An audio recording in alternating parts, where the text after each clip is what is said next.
오늘 말씀 제목은 혼자가 아닌 우리라는 말씀 제목으로 은혜를 나누고자 합니다. 한번 해보십니다. 혼자가 아닌 우리. 네, 혼자가 아니라 우리라는 공동체라는 함께한다는 그런 마음이 성령께서 주시기를 바랍니다. 예수 믿는 성도들이 가끔씩 노래방이라는 곳을 가게 됩니다. 저도 여러 번 좀 가게 됐는데 노래방에 가면 성도들이, 예수 믿는 사람들이 부를 곡이 별로 없는 것 같아요. 어떤 분들은 복음성가도 나온다고 그러는데 성도들이 부를 만한 노래 중에 잘 부르는 노래가 만남이라는 노래 있습니다. 얼굴이 좀 펴지시죠? 나도 노래방 가서 불러봤다, 뭐 이런 표정들. 우리 만남은 우연히, 안 부르는 게 훨씬 낫긴 하겠네요. 아니야 하면서, 그것은 우리의 바람이었어. 있기에 너무한 나의 운명이었기에 바랄 순 없지만 영혼을 태우리. 돌아보지 마라, 후회하지 마라, 바보 같은 눈물 보이지 마라. 사랑해 사랑해 너를 사랑해. 이 노래를 누가 불렀을까요? 노사연이라는 가수가 불렀습니다.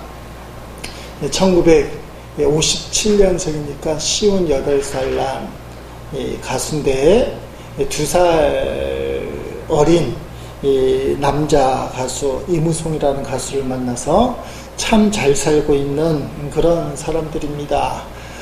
지금 신앙생활 잘하고 있고 몇 년 전부터는 이 부부가 교회를 다니면서 간증을 하고 있습니다. 그런데 노사연이 만남을 부를 때는 신앙이 없었습니다.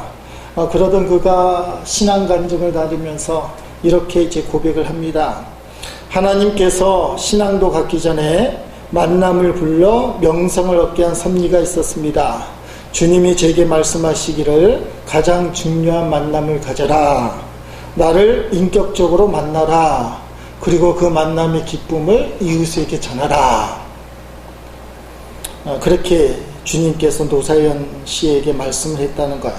가장 중요한 만남, 그것은 예수님을 만나는 만남. 그 만남은 기쁨의 만남이기 때문에 이웃에게 전하라. 그래서 신앙 간증을 다니신다라는 것이죠.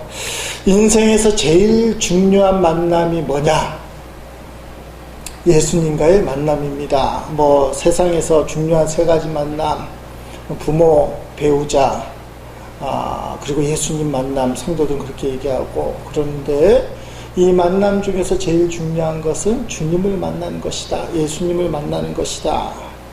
여러분, 부모님 만나고 배우자도 만나고 친구도 만나고 회사 동료, 이웃들을 만나지만 그 만남이 영원하기 위해서, 죽음 이후에서도 지속되기 위해서 꼭 만나야 될 사람이, 만나야 될 분이 예수님과의 만남이다라는 것입니다. 주님을 만나게 되면 그 만남이 영혼으로 이어지는 만남, 영원토록 함께하는 지속적인 만남이 이루어진다는 사실입니다.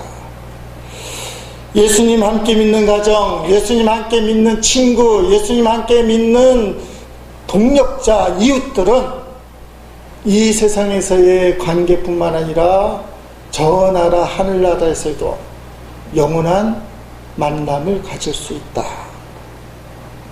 그러나 이 땅에서 아무리 서로가 사랑하고 애절히 유해진다 할지라도 예수님을 만나지 못하는 한쪽이 있다면 그 만남은 영원하지 않습니다. 더더구나 예수 믿는 사람은 천국에 갔지만 예수 믿지 않는 상대방 한쪽은 지옥에 떨어지기 때문에, 그래서 우리가 전도를 해야 된다. 영혼을 구원해야 된다는 것입니다. 이 땅에서 예수 믿고 안 믿고로는 큰 차이가 없지만 죽음 너머의 저 세상에서 예수 믿고 안 믿고는 큰 차이가 있습니다. 예수 믿는 사람은 천국에, 예수 안 믿는 사람은 지옥에 가는데, 예수 믿지 않는 우리의 배우자, 자녀들, 이웃들, 부모님들이 지옥에서 뭐라고 하겠습니까? 여보, 아무개야, 아버지, 내 아들아, 내 딸아, 왜 세상에서 나에게 예수를 전해주지 않았느냐? 왜 나를 지옥에 오도록 그대로 내버려 두었느냐? 그렇게 지옥불 속에서 울부짖을 수밖에 없는 것입니다. 그래서 예수님이 우리에게 명령하시기를 이 땅을 떠나시면서 땅끝까지 이르러 복음을 전하고 그들에게 예수님의 복음을 전해서 구원받게 하고 세례를 받게 하라. 제자 삼으라. 그런 말씀을 우리에게 주시는 것입니다. 사도행전을 통해서 우리가 보아야 할 가치가 바로 이 영혼 구원의 가치. 예수님이 정말 원하시는 것, 하나님이 가장 기뻐하시는 것, 마땅히 교회가 해야 할 일이 뭐냐? 그것은 영혼 구원이라는 것입니다. 바로 하나님께서는 이 사도들을 통해서, 사도행전이니까 사도들을 통해서 영혼 구원의 사명을 어떻게 이루어 가시는지 우리에게 보여주고 있는 것이죠. 그래서 이런 영혼 구원의 가치를 제대로 이해하고 하나님이 기뻐하는 이 사역을 위하여 순종한 사람들이 바로 사도들이다. 그래서 사도행전, 우리가 계속 살펴본 것처럼 이들은 예수님의 승천을 보면서 가슴이 뜨거웠습니다. 그러나 그 뜨거움, 열정, 불같은 마음 갖고는 전도하는 게 아니라는 거예요. 전도는 순종이라는 겁니다. 너희는 예루살렘을 떠나지 말고 하나님 아버지가 약속하신 성령을 기다리라. 오순절 마가다락방에서 바람같은 성령, 불같은 성령을 받고 그들은 방언, 그 방언은 15개 지역과 나라의 방언인데 전도하는 방언, 영혼 구원하는 방언. 그래서 초대교회가 시작됐고 사도행전 내내 이 사도행전이 말하는 주님이 기뻐하는 가치, 영혼 구원을 위해서 초대교회와 사도들이 계속 쓰임받고 있는 내용들이 앞으로 우리가 계속 볼 내용들입니다. 여러분, 사도행전의 핵심 가치는 영혼 구원이다. 따라합시다. 영혼 구원이다. 그러니까 사도행전을 보면서 사도들이 무엇을 하느냐? 그것은 영혼 구원이에요. 주님의 마음에 가장 철저하게 순종하는 사람들이 사도들이었고 그들의 행적을 기록한 것이 사도행전이다. 사도를 헬라어로 얘기하면 아포스톨로스라고 얘기합니다.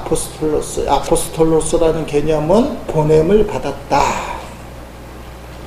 이것은 성도들이 자기 스스로를 말하는 게 아니에요. 예수님이 이미 우리에게 말씀을 해주셨습니다. 여러분, 사도들이라고 얘기하면 예수님과 같은 12 제자들이라고 생각할 수 있는데 예수님은 예수 그리스도를 믿는 모든 사람이 사도다. 그렇게 말씀을 해주셨습니다. 자, 복음서 중에 제일 끝이 요한복음이니까 요한복음 제일 끝이 요한복음 여러 가지 내용 중에 있는데 그 복음서에 보면 요한복음에서 예수님이 제자들을 위해 기도하는 장면이 있습니다. 십자가에서 죽으시고 그러면 제자들 떠나게 될 텐데 그 제자들을 위해서 기도하는 내용 중에 요한복음 17장 18절 말씀에 이런 게 있습니다. 한번 읽어봅니다. 아버지께서 나를 세상에 보내신 것 같이 나도 그들을 세상에 보내었노라. 아멘. 나도 너희 제자들을 세상에 보냈다. 왜냐하면 하나님 아버지가 나를 세상에 보냈다. 아포스톨로스라는 거예요. 그래서 나도 너희를 세상에 보냈다. 이 말씀은 12 제자에 해당되는 말씀인데 그 넘어 이어서 20절에 이렇게 말씀하고 있습니다. 읽어봅니다. 내가 비옵는 것은 이 사람들만 위함이 아니요 또 그들의 말로 말미암아 나를 믿는 사람들도 위함이냐며. 자, 사도들이 예수님의 명령에 순종해서 복음을 전파할 텐데 그 말씀을 들은 사람들이 예수님을 믿게 된다는 거예요. 그래서 예수님 믿는 사람들을 위해서도 나는 아포스톨로스, 사도직을 명령한다. 그러니까 사도들만 보냄을 받은 자가 아니고 예수 그리스도를 믿는 모든 성도들은 사도와 같다. 저와 여러분이 바로 사도와 같다. 여러분, 그래서 사도행전을 통해서 사도들이 무엇을 해야 되느냐? 저와 여러분이 사도니까 나는 사도와 같다.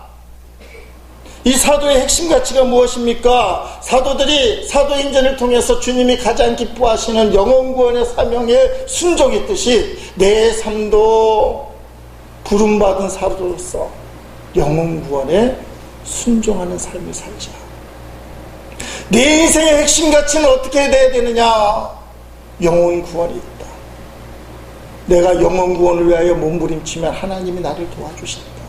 그저 내 몸 하나 건강하게 되려고 이기적인 기도를 드리면 하나님이 들어주실지 안 들어주실지 모르지만 영혼구원을 위하여 하나님 나라와 의를 위하여 나에게 건강을 달라고 기도하면 하나님은 건강을 주신다. 물질도 마찬가지고 명예도 마찬가지고 자녀들의 형통도 마찬가지고 자신의 유익을 위해서 기도하면 하나님이 긴가민가 하시지만 하나님의 나라와 의를 위하여 내가 이 일을 통하여 하나님의 영광을 드러내고 많은 사람들에게 복음을 전해서 영혼구원을 하겠습니다. 사도행전을 통해서 보니까 하나님이 반드시 응답해 주신다. 여러분, 이것을 꼭 기억하셔야 돼요. 사도행전을 통해서 우리는 이 핵심 가치, 영혼구원에 대한 가치에 대하여 관심을 갖고 우리의 삶이 그런 가치관으로 점점 바뀌어야 된다는 사실이에요. 꼭 거리에 나가서 입술을 들어서 예수 믿으세요 하는 그런 입술의 전도도 중요하지만 나의 삶의 모습을 통해 하나님의 살아계심을 증거하고 그 모습을 통해서 예수님 믿게 만들어지는 역사, 내가 그런 삶을 살리라. 내가 이 땅에서 축복을 받고 영혼이 잘 돼서 범사가 강건해지고 형통하게 될 때에 나는 예수님을 증거하고 그 일을 통해서 영혼을 구원하리라. 자, 오늘은 그 영혼 구원의 원리 중에 중요한 원리예요. 혼자 하는 것이 아니라 함께 하는 것이다. 여러분, 성경에 보면 하나님의 사명을 감당할 때 혼자 하는 경우는 별로 없어요. 모든 경우에 함께 하는 사역, 함께 영혼 구원을 했고 함께 주님의 사명을 감당했습니다. 여러분, 사도 바울하면 바울이 너무 강하기 때문에 바울이 모든 걸 하는 것처럼 설교를 듣고 성도들도 성경을 읽다 보면 사도 바울이 너무 대단하기 때문에 혼자 다녔다고 생각하지만 그렇지 않아요. 바울은 초창기에 바울을 교회로 이끌어온 바나바 사도와 함께 다녔어요. 바나바와 결별하고 나서는 여러분이 잘 알다시피 실라와 함께, 영적인 아들 디모데와 함께 여러 사람들과 함께 다녔어요. 사도행전을 기록한 누가도 바울과 다닌 제자예요. 바울의 동력자. 그러니까 사도 바울도 혼자 한 게 아니에요. 늘 누군가와 함께 하나님의 사명을 감당했다. 오늘 본문은 10절로 되어 있습니다. 지난 주일에 이어서 계속 보는 본문이지요. 이 짧은 10절 중에서 일부러 베드로와 요한이라는 함께한다는 절이 3절에 걸쳐서 있어요. 한번 보십니다. 1절, 3절, 4절 그냥 쭉 읽어보시는데 읽겠습니다. 제9시 기도 시간에 베드로와 요한이 성전에 올라갈새 그가 베드로와 요한이 성전에 들어가는 마음으로 구걸하거늘 베드로가 요한과 더불어 주목하여 이르되 우리를 보라 하니 아멘. 짧은 10절의 말씀 중에 3번에 걸쳐 있어요. 특별히 4절 같은 경우에 우리가 주목할 필요가 있습니다. 베드로가 얘기를 했는데 베드로만 얘기했는데도 불구하고 요한과 더불어 은과 금은 내게 없거니와 내게 있는 것으로 내게 주노니 나사렛 예수 그리스도의 이름으로 걸으라는 말씀을 했다는 거예요. 베드로 혼자 얘기한 게 분명하지만 베드로가 혼자 얘기했지만 요한과 더불어 이야기했다. 함께 했다. 요한이 뭐 했겠습니까? 기도하고 있었을 거예요. 베드로가 지금 말씀을 선포하고 예수 그리스도의 이름을 선포할 텐데 하나님 역사해 주옵소서. 여러분, 지난 주일날 언뜻 살펴봤지만 베드로와 요한은 초대교회의 영향력 1번과 2번 해당되는 힘있는 사도들, 능력 있는 사도들, 주목받는 사도들, 인정받는 사도들, 야, 베드로 사도하면 수제자, 요한 사도하면 사랑으로 유명한 사도. 이 두 사도가 늘 함께 했다는 거예요.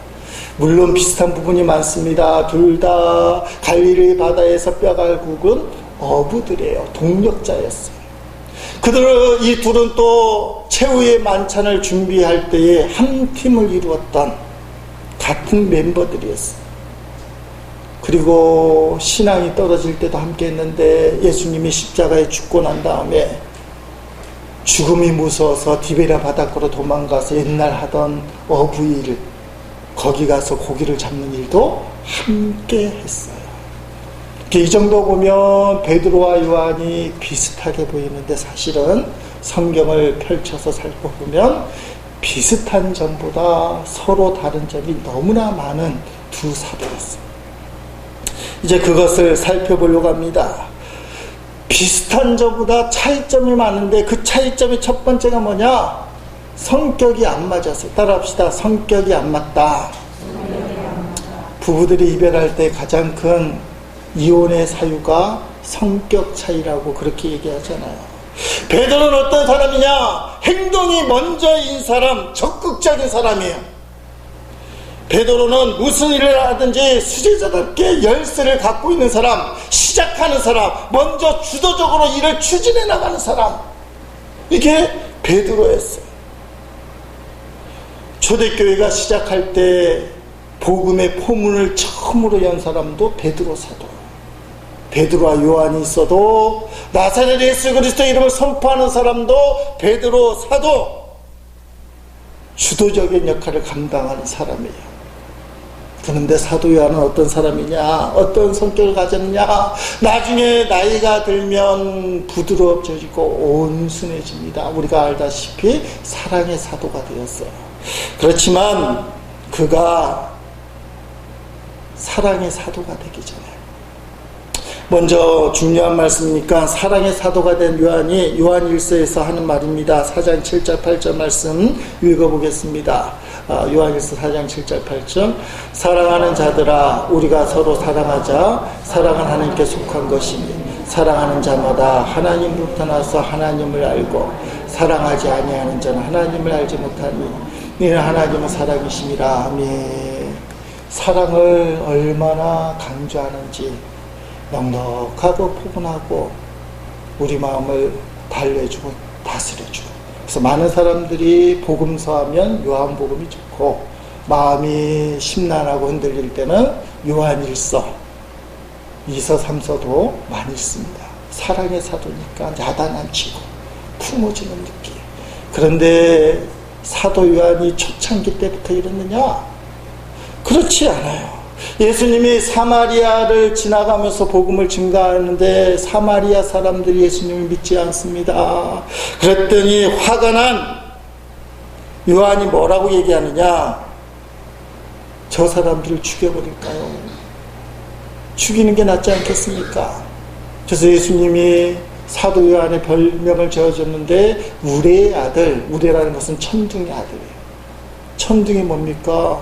제일 많은 사람들이 깜짝 놀라서 우르릉 쾅쾅 하며 심판을 상징하는 무서운 아들. 여러분 누가복음 9장 54절에 초창기 불같은 성질 급한 사도 요한의 모습이 나옵니다. 한번 읽어보겠습니다. 쉬운 성경인데요. 이것을 보고 예수님의 제자인 야고보와 요한이 말했습니다. 불이 하늘에서 내려와 이 사람들을 모두 태워버리려고 하면 어떻겠습니까? 아멘. 사마리아 사람들 보고 예수님 복음을 받아들이지 않으니 하늘에서부터 불이 팍 내려와서 다 태워버리는 게 좋지 않겠습니까? 인정머리가 없을 뿐만 아니라 성깔이 되게 개팍한 사람이에요. 아니 복음 좀 안 받아들인다고 그냥 죽으라는 것도 아니고 하늘로부터 불이 팍 떨어져 갖고 태워버리는 게 좋지 않겠습니까? 여러분 참지 못하는 성격, 아주 날카로운 성격, 일이 조금만 틀려져도 막 화가 나는 성격, 일이 완벽하게 진행이 돼야 되는데 아니 예수님이 복음을 전하며 들어줘야 되는데 안 들어주면 불을 내려서 죽여버리는 게 낫지 않을 만큼 어떻게 보면 급한 성격, 완벽하지 못하면 안 되는 성격. 그런데 여러분 알다시피 베드로는 성질이 급하고 적극적인데 늘 뭔가 모자라는, 완벽하지 못한 그런 베드로와 성격이 개팍하고 날카로운 요한이 함께 다닌다는 거예요. 여러분 생각해 보십시오. 뭐든지 말만 앞서 나가는 베드로 같은 사람하고 성질이 개팍하고 잘 따지고 꼼꼼히 이것저것 해서 기분 나쁘면 수가 틀리면 죽어 하는 이 요한이 함께 산다면, 이 두 사람이 부부가 된다면 잘 살까요? 못 살까요? 못 살아요. 아마 그 집에 접시가 하나도 남아있지 못할 수가 있어. 맨날 접시 같은 거 던지다 보니까. 그런데 성경은 하나님의 은혜를 받은 베드로와 요한이 함께 했다. 왜 그렇죠? 영혼 구원의 사명을 위해서. 그들은 이런 성격 차이에도 불구하고 하나가 되었고 함께 동행하였다. 이게 중요한 거예요. 그래서 오늘 특별히 나를 잡고 베드로와 요한, 우리는 혼자가 아닌 우리라는 것을 이야기합니다. 각자의 성격대로는 함께 할 수 없지만 하나님이 주신 은혜와 사명을 감당하기 위해서 함께 하는 거예요. 두 번째, 나이 차이가 있을 수 있어요. 이게 성경에 안 나오는 건데 베드로는 수제자, 나이가 제일 많은 사도예요. 그런데 막내 두미가 누구냐? 사도 요한입니다. 예수님의 사랑을 제일 많이 받았어요. 요한복음 끝에 보면 20장에 그렇잖아요. 베드로가 예수님 품에 안긴 사도 요한을 보면서 저 요한은 어떻게 됩니까? 예수님이 그런 거 묻지 말고 네 일이라 잘해라, 이런 얘기예요. 베드로는 수제자가 돼서 나이가 많아서 예수님보다도 많은 걸로 생각되는데 앞서 나가서 막 이끌어가는 사람이에요. 그런데 사도 요한은 막내 둥이가 되어서 예수님 앞에 재롱거리, 막내가 귀엽잖아요. 막내가 귀엽다는 말에 동의 안 하는 분도 계시지만 저는 막내가 귀여워요. 요한은 귀여운, 사랑이 많은, 사랑받는 그런 스타일이에요. 가장 나이 많은 베드로와 가장 나이 적은 요한이 함께한다. 교회가 그와 같이 돼야 된다는 겁니다. 여러분, 그래서 교회에서는 젊은이들의 이야기를 경청해야 돼요. 나이도 어린 게 알지도 못하면서 그런 얘기를 하고 있다. 뭘 알지도 못하면서 무슨 그런 쓸데없는 주장을 하느냐 하고 무시해서는 안 되는 거예요. 젊은이들의 소리를 들어줘야 돼요. 그래야 함께 하는 겁니다. 또한 젊은이들은 나이 많은 어른들의 이야기를 경청해야 돼요. 어른들은 구식이야. 교회적으로 얘기하면 장로님, 목사님, 권사님, 이분들은 다 구심이야. 이야기가 안 통해. 할 필요도 없어. 그래서 등을 돌리고 서로 소통하지 않는 그런 현상들이 있을 수 있어.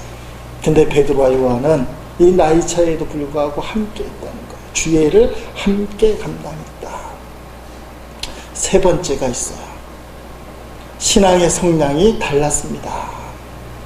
나이가 좀 들고 이제 서신서를 쓰기 시작해요. 베드로는 베드로 전후서를 쓰고 사도 요한은 요한 1서, 2서, 3서를 쓰게 됩니다. 함께 동역하다가 초대교회가 자리를 잡고 이제 서신서를 쓰기 시작하는데, 여러분, 베드로는 베드로전서에서 이렇게 기록하고 있습니다. 베드로전서 5장 8절 말씀입니다. 읽어보십니다. 근신하라, 깨어라. 너희 대적 마귀가 우는 사자와 같이 두루다니며 삼킬 자를 찾나니. 아멘. 상당히 도전적이에요. 주의 재림을 준비하라. 지금은 움직일 때라. 깨어라. 행동하라. 이런 적극적인 이야기, 행동하라는 이야기, 그것을 베드로 전후서에 강조했어요. 사랑의 사도 요한은 불같은 성격이 싹 녹아지더니 요한 1서, 2서, 3서를 썼는데 사색적이에요. 묵상적이에요. 사랑하는 자들아, 서로가 사랑하자. 너무 좋긴 한데 눈에 보이진 않아요. 마음에 결단을 하는 건 돼요. 사랑하자.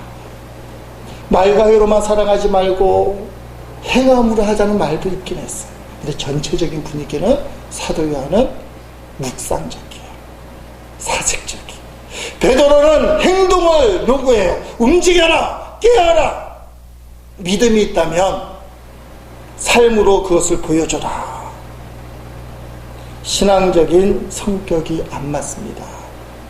그럼에도 불구하고 이 둘은 하나가 되었어요. 혼자가 아닌 우리가 되었다는 거예요. 여러분, 교회는 신앙적인 성향이 다른 사람들이 모이는 곳이에요.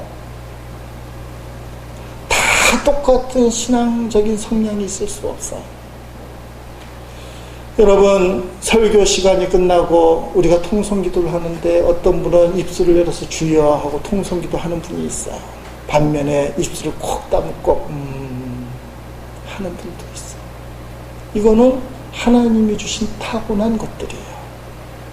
입술을 열어 소리내서 통성기도 하는 사람이 입술을 닫고 기도하는 사람을 뭐라 해서는 안 돼요. 거꾸로 입술을 닫고 기도하는 사람이 입술을 열고 기도하는 사람에게 꼭 저렇게 기도를 시켜야 되나, 꼭 그렇게 기도를 해야 되나 할 필요가 없어요. 입술을 여는 사람은 입술을 열고 기도해야 시원하게 기도하고 응답받는 느낌이 들어요. 불같은 열정에 기도에 놀라운 뜨거운 결단이 들어있지만 그걸 가슴속에 품고 주여, 더 눈을 질끔 짜고 입술을 꽉 물고 주여, 제가 그렇게 살겠습니다. 이런 사람은 그렇게 기도해야 영적인 결단이 있는 거예요. 하나님이 그렇게 허락해 주신 거예요. 신앙 성향이 다르다 할지라도 주 안에서 우리는 하나가 돼요. 혼자가 아닌 하나가 돼요. 교회에서 중요한 일을 결정합니다. 재정이 필요합니다. 사람이 동원돼야 됩니다. 그러면 적극적인 사람은 이렇게 얘기합니다. 하나님의 일은 돈으로 하는 게 아니지 않습니까? 믿음으로 하는 겁니다. 그 사람들 우리가 기도하고 전도하면 다 옵니다. 하나님이 돈도 대주고 사람들도 다 보내주실 것입니다. 믿음으로 합시다. 그렇게 얘기해요. 목사들 이런 사람 사실 좋아해요. 목사들이 제가 뭡니까? 반면에 어떤 사람은 돌다리도 두들겨 봐야 되는데 조금만 더 기도하고 하나님의 인도함을 받읍시다. 신중한 성도들이 있어요. 둘 다 필요한 거예요. 둘 다. 목사들의 실수를 미리 막아주는 성도들이에요. 어떤 교회에서 교회를 이전한다고 빌딩을 알아봤어요. 가게까지 갔습니다. 목사님이 선포해서 우리는 이제 예배당을 팔고 빌딩으로 이제 이전하게 되었습니다. 근데 못 갔어요. 우리 지방에 있는 모 교회 이야기에 큰 소리로 예배 시간에 선포했는데도 못 갔어요. 좀 신중해야 되는데 그렇지 못한 거예요. 여러분, 목사가 뭘 하려고 하면 제일 반대하는 사람이 누구 같아요? 우리 집사람 사모님이에요. 어떨 때는 주의 일을 못하게 하는 마귀처럼 보일 때도 있어요. 아니, 좀 하려고만 하면 구구절절 안 된다, 힘들다, 어렵다고 그렇게 얘기해요. 근데 그게 무게추가 되어서 조절을 해주는 거예요. 하나님이 역사하는 거예요. 목사들, 남자들은 어떤 일을 보면 가슴이 뜨거워지고 앞뒤 판단이 안 되고 밀어붙일 때가 있거든요. 그러면 여자들은 돈 없어, 안 돼, 힘들어, 못해, 그래요. 그때 주의 음성을 들을 필요가 있어요. 여러분, 성향이 다른 게 왜 다르느냐? 합력하여 선을 만드는 거예요. 합력하여 선을. 나하고 성격이 안 맞는 그 사람을 붙여진 이유가 뭐냐? 배우자. 교회에서도 전혀 성격이 안 맞는 사람 왜 붙여줬느냐? 따라합시다. 합력하라고. 그래야 선을 이루는 거예요. 내 방식대로만, 내 성격대로만 되면 기분도 좋고 잘 될 것 같지만 지난날 돌아보세요. 잘 됐나 안 됐나? 여러분, 자기 성격대로, 자기 고집대로 밀어붙여서 잘 된 게 몇 개나 있어요. 성격이 다른 사람, 신앙이 다른 사람, 이 사람들이 모인 게 교회예요. 베드로는 불같은 성격, 행동 위주, 적극적인 성격을 가졌고, 요한은 나중에 차분하고 묵상하고 사색적인 성격, 신앙의 성령을 가졌어요. 근데 초대교회는 이 둘 다 필요했다는 것입니다. 왜요? 우리는 각자가 아닌, 혼자가 아닌 우리라는 공동체, 초대교회 공동체의 멤버들입니다. 이게 무슨 뜻입니까? 서로 용납하고 사랑하고 이해했다는 거예요. 베드로와 요한은 혼자가 아닌 우리가 되기 위해서 서로 이해하고 용납하고 사랑했다. 그러므로 혼자가 아닌 우리가 되기 위해서 꼭 필요한 게 뭐냐? 두 가지가 있어요. 따라합시다. 용납과 사랑. 나하고 안 맞는다고 미워하고 화를 내는 게 아니라, 내가 하고 싶은 일을 못하게 한다고 저런 인간이 어딨냐 하고 싸우거나 미워할 필요가 없어요. 용납할 때, 사랑할 때 주께서는 놀라운 일들을 이루어 나가셔요. 그게 영구원의 사명을 감당하는 성도의 모습이다. 열왕기하 5장에 가면 교회 다니는 성도들이면 다 아는 이야기, 문둥병, 나병 환자, 나아만 장군의 이야기가 있어요. 열왕기하 5장에 나오는 주인공을 들자면 나병 걸린 아람의 큰 장군, 왕 다음에 큰 영향력을 가진 나아만 장군과 그를 고쳐준 엘리사 선지자, 이스라엘의 선지자, 이렇게 기억하고 있습니다. 여러분, 그 시작 이렇게 되죠. 열왕기하 5장 1장 읽어봅니다. 아람 왕의 군대 장관 나아만은 그의 주인 앞에서 크고 존귀한 자니 이는 여호와께서 전에 그에게 아람을 구원하게 하셨습니다. 그는 큰 용사이나 나병한 자더라며. 자, 그의 주인은 아람 왕을 이야기합니다. 아람 왕 빼고는 나아만을 대적할 자가 없더라. 아람의 실권자죠. 왕이야 뭐 계속 대를 이어서 왕이 되는 사람이지만, 나아만은 실제 전쟁에서 이긴 아람 나라의 큰 영웅이었어요. 그런데 문제는 이 사람이 나병 걸렸다. 이렇게 우스갯소리로 뭐라고 얘기하냐? 나만 알기 때문에. 나만.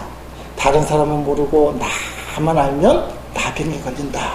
이건 성경 말씀이 아니에요.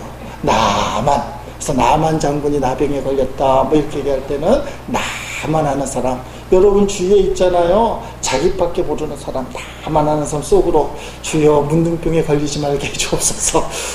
나만 장군이 나만 알다가 그렇게 됐다는 거예요. 그런데 여러분, 이 나만 장군이 나병에서 고침받기 위해서 꼭 필요한 사람이 하나 나오는데, 이스라엘에서 잡혀온 어린 소녀, 이 소녀가 엘리사를 속게 해줘요. 이 소녀에 대해서는 성경에 2절과 4절 딱 석 절밖에 소개가 안 돼 있는데 한번 그 내용을 보겠습니다. 자, 읽어보겠습니다. 전에 아람 사람이 떼를 지어 나가서 이스라엘 땅에서 어린 소녀 하나를 사로잡으며 그가 나아만의 아내에게 수종들더니 그의 여주인에게 이르되 우리 주인이 사마리아에 계신 선지자 앞에 계셨으면 좋겠나이다. 그가 그 나병을 고치리이다 한지라. 나아만이 들어가서 그의 주인께 아뢰어 이르되 이스라엘 땅에서 온 소녀의 말이 이러이러하더이다 하니. 아멘. 여러분, 이 어린 소녀는 나아만 장군의 부인을 수종드는 노예였습니다. 당시 노예는 사람 취급을 받지 않았습니다. 당시로서는 사람이 고칠 수 없는 나병을 고칠 수 있다고 큰 소리 쳤다가 못 고치면 어떻게 되겠습니까? 죽는 거예요. 어린 소녀가 노예인데 자기 주인 나아만 장군 부인에게 우리 주인 나아만 장군의 나병이 고칠 수 있습니다, 이렇게 얘기했는데 못 고쳤다. 어떻게 된다고요? 10중 8구 죽는 거예요. 주인 희롱죄. 조그만 애가 겁도 없이 거짓말했다고 서슬퍼른 나아만 장군 집안에서 그냥 두겠어요. 나아만 장군이 어떤 사람이냐, 이 소녀가 어떻게 잡혀왔느냐, 2절에 보니까 이렇게 되어 있습니다. 이 전에 아람 사람이 떼를 지어 나가서 이렇게 써. 나아만 장이 끌고 갔는데 정상적인 전쟁이 아니에요. 노략질 하러 갔다 이거. 노략질. 이스라엘과 아람이 정상적으로 전쟁할 때가 아니라 조선시대 때 일본 놈들이, 왜구들이 노략질하러 우리 땅에 들어와서 수탈하고 가잖아요. 사람 빼앗아가고 돈 뺏어가고 여러 가지 보물 뽀에서 갈 때 그것 똑같이 아람 사람들이 나만 장군이 행복하게 사는 가정을 쳐들어와서 노략질하는데 누굴 빼앗아 갔어요? 이 소녀를 데리고 간 거예요. 그래서 이 소녀를 자기 집에 노예로 삼았어. 부인을 섬기는 노예. 이 어린 소녀는 이스라엘에서 어떤 아이였겠어요? 사랑받는 딸이었어요. 존경받는 딸이었어요. 부모님가 얼마나 애지중지했겠습니까? 그런 아름답고 행복한 가정의 삶이 송두리째 뺏겼어. 누구 때문에? 나만 때문에. 때를 이끌고 노략질하러 와서 자신을 붙잡아서 가서 노예 삼았어. 여러분, 이 소녀가 우리 생각 어떻게 기도하겠습니까? 하나님, 내가 행복했던 집으로 돌려보내주세요. 나를 이렇게 노예로 만들고 노략질하고 끌고 온 이 인간들, 이 나만 장군 저주받게 해주세요. 망하게 하세요. 쫄딱 망하게 해주세요. 속으로 얼마나 칼을 갈겠어요. 잡혀오지만 안 했어. 나 이렇게 행복했을 텐데. 부모님의 사랑을 받고 형제들의 그 우애를 누리면서 정상적으로 살아갔을 텐데 끌려왔어. 그런데 들려오는 이야기가 나를 붙잡고 온 나만이 나병이 걸렸대요. 이 소녀가 들었어. 우리 같으면 어떻게 했어? 할렐루야, 하나님 저의 기도가 응답됐군요. 너무 감사합니다. 어쩌면 감성금 할 수도 있어.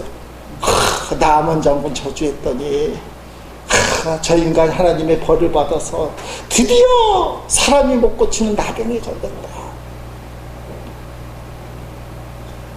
그런데 여러분이 알다시피 이 소녀는 나아만 장군을 구원하기 위해서 나중에 나아만 장군이 하나님을 인정하는 신앙을 갖게 돼요. 나아만 장군을 구원하기 위해서 나아만을 용납해요.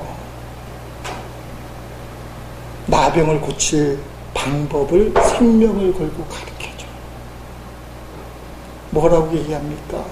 사마리아에 계신 선지자 엘리사 앞에 가면 이 나병은 분명히 고침받습니다. 목숨 걸고 얘기해 주는 거예요. 사랑하기 때문에, 용납해서 그의 영혼이 구원받기 위해서, 하나님의 인도함을 받기 위해서. 먼저 이 어린 소녀는 믿음이 있었어요. 하나님에 대한 믿음, 엘리사에 대한 믿음. 지금은 죽을 처지에 놓여 있지만 하나님이 역사하시면 된다는 믿음이 있었어요. 자기 처지뿐만 아니라 나만의 나병 처지도 하나님이 역사하며 고침받는다는 믿음이에요.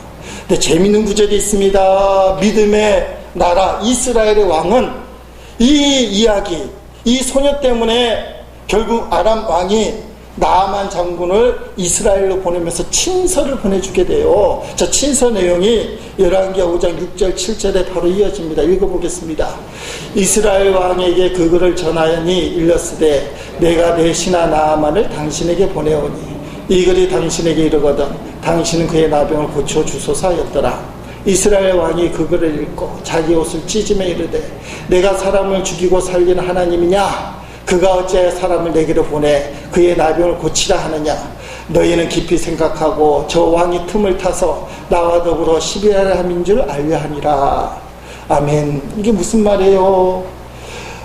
암몬 나라가 지금 이스라엘을 공격하기 위해서, 아람 사람들이 이스라엘을 공격하기 위해서 꼬투리를 잡기 위해서 편지를 보냈다는 거예요. 내가 하나님이 아는데 어떻게 나병을 고칠 수 있겠느냐?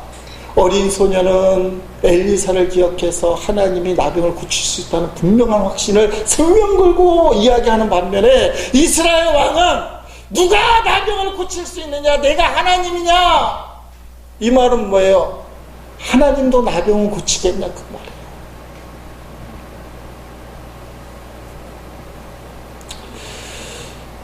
하나님의 역사와 기적은 믿음으로부터 시작되는 거예요. 할 수 없어 생각하면 안 된다는 거예요. 아람 나라에 끌려간 조그만 어린 소녀는 할 수 있다고 믿었어요. 그래서 생명 걸고 엘리사를 찾아가세요. 엘리사를 찾아가면 당신의 병은 고침받습니다. 이렇게 선포한 반면에 이스라엘 왕은 이게 도대체 무슨 일이냐? 이건 고칠 수 없는 거다. 성경 읽어보면 왕이 옷을 찢었다는 말을 듣고 엘리사가 그 사람을 나에게 보내주시. 알다시피 요단강가에서 씻어갖고 고침을 받아요. 나아만이. 여러분, 여기서 꼭 기억해야 될 것이 있습니다. 하나님의 역사는 믿음으로 시작되는데, 믿음이 있기 전에 뭐가 있었냐? 용납과 사랑이 전제가 되는 거예요. 용납과 사랑이 전제가 되니까 믿음이 역사를 일으키는 거예요. 마가복음 9장 얘기를 많이 드렸잖아요. 귀신 들린 아들을, 그 아들을 향한 사랑과 용납이 아버지에게 있었기 때문에 예수님을 찾아가서 믿음을 달라 능치 못함이 없느니라 하신 그 말씀을 붙들고 믿음의 역사를 일으키는 거예요. 여러분, 이 소녀가 잘한 게 있어요. 자신의 원망과 불평, 그 독을 관리를 잘했어요. 그냥 보통 사람들처럼 편안하고 행복하게 살 수 있는 내 인생을 송두리째 빼앗은 이 원수, 나의 대적자 나아만을 저주하고 이를 갈며 죽으라고 원망만 한 것이 아니라 그것을 승화시켰어요. 하나님의 은혜로 나아만을 용납하고 사랑했어요. 나아만이 나병이 걸렸다는, 저주받았다는 이야기를 들을 때 신나한 것이 아니라 그를 긍휼히 여겨서 그가 구원받을 수 있는, 건강을 회복할 수 있는 길을 진심으로 가르쳐줬어요. 교회는 사람들이 모이는 곳인데 내가 좋아하는 사람만 모이는 게 아니에요. 분명히 상처를 줍니다. 시험이 있습니다. 때로는 목사가, 때로는 친하다는 사람이 도와준다고 하는 일에 오히려 상처받고 시험 들게 할 수 있어요. 그게 교회예요. 그렇지만 이 교회는 그것을 품는 거예요. 어린 소녀가 원수 나아만을 품듯이 서로가 서로를 품는 거예요. 그게 독이 되지 않도록, 불평과 원망으로 남아있지 않도록 예수님의 십자가 사랑으로 용납하는 거예요. 이것이 가능한 게 바로 교회라는 거예요. 왜냐하면 이 교회는 예수님의 십자가, 하나님의 은혜가 깃들기 때문에. 여기서 우리가 분명히 상처받아요. 사람들이 모여서 상처를 주고받아요. 그러나 그것이 독이 되지 않는 것이 교회예요. 왜냐하면 예수님의 십자가 보혈이 그 독을 씻겨내요. 십자가의 사랑을 생각하면 용납이 되고 사랑이 되고, 용납과 사랑이 되니 믿음의 역사가 일어나는 거예요. 내가 집사님을 위해서 기도하겠습니다. 내가 상처를 준, 원망거리가 된 누구를 위해서 기도하겠습니다. 그러면 그것이 용납과 사랑이 되고 믿음의 역사가 일어나는 거예요. 여러분 생각해 보세요. 이렇게 비슷한 자보다 차이가 많은 베드로와 요한이 다닐 때 얼마나 서로가 상처를 주고받았겠어요. 성경에 기록은 되어 있지 않지만 수많은 상처가, 서로의 원망거리가 있었을 거예요. 그럼에도 불구하고 그들은 혼자가 아닌 우리라는 것을 기억했어요. 하나님의 사명을 생각했어요. 영혼을 구원한다는 걸 먼저 생각했어요. 이 말은 예수님이 먼저 생각했고 예수님의 명령이니까 우리에게 부어지는, 각자에게 부어지는 십자가의 사랑을 생각했어요. 죽을 수밖에 없는 죄인을 품어주시는 예수 그리스도의 십자가의 그 사랑, 내가 그 사랑을 덧입었다면 나도 저 사람을 용납해야지. 솔직히 부끄럽잖아요. 나아만 장군에게 구원의 길을 가르쳐준 어린 소녀, 너무 위대하잖아. 생명을 걸고 나아만 장군에게 고칠 수 있는 방법을 가르쳐줬을 뿐만 아니라 하나님을 믿게 만들었어요. 여러분, 성경에 기록되지 않았지만 나아만 장군이 고침받고 아람 나라로 돌아가서 어떻게 했습니까? 그 여자를, 그 소녀를 계속 노예로 돕겠어요? 친딸처럼 내가 너에게 참 하지 못할 짓을 했다. 당연히 그렇게 하는 게 정상이라고 생각했지만 그게 아니었구나. 미안하다. 내가 너를 더 이상 노예로 삼지 않고 종으로 삼지 않고 내 딸처럼 삼아줄게. 생명의 은인이잖아요. 나병을 고쳐줘. 이 어린 소녀를 아주 존귀하게 최선을 다해서 그 삶을 보장해 줬을 거예요. 똑같습니다. 인간적으로 반응하지 않고 예수님을 생각하고 하나님 기뻐하는 일이 무엇인가를 생각하고 혼자가 아닌 우리를 생각하면서 마음의 상처를 잘 관리하고 주님이 원하는 길을 걸어가면 바로 그 사람이 존귀한 자가 되는 거예요. 하나님과 사람 앞에서 인정받는 자가 되는 것입니다. 이 자리에 상처가 있을 수밖에 없어요. 그건 인정해야 돼요. 상처 없는 교회는 존재하지 않습니다. 사람과 사람은 똑같을 수가 없기 때문에 아무리 십자가의 사랑을 누리는 성도라 할지라도 싸워요. 감정이 상해요.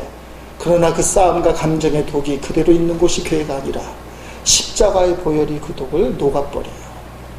그래서 하나님의 사랑으로 하나가 됩니다. 혼자의 독을 우리라는 사랑으로 나누는 거예요. 초대교회는 그 일을 했습니다. 베드로와 요한은 그 일을 감당했습니다. 오늘 우리 김혜재 외감리 교인들이 서로 주고받는 상처에도 불구하고 베드로와 요한처럼 하나가 되는 역사, 우리가 되는 역사, 혼자가 아닌 우리가 되는 역사가 있기를 주님의 이름으로 간절히 축원드립니다.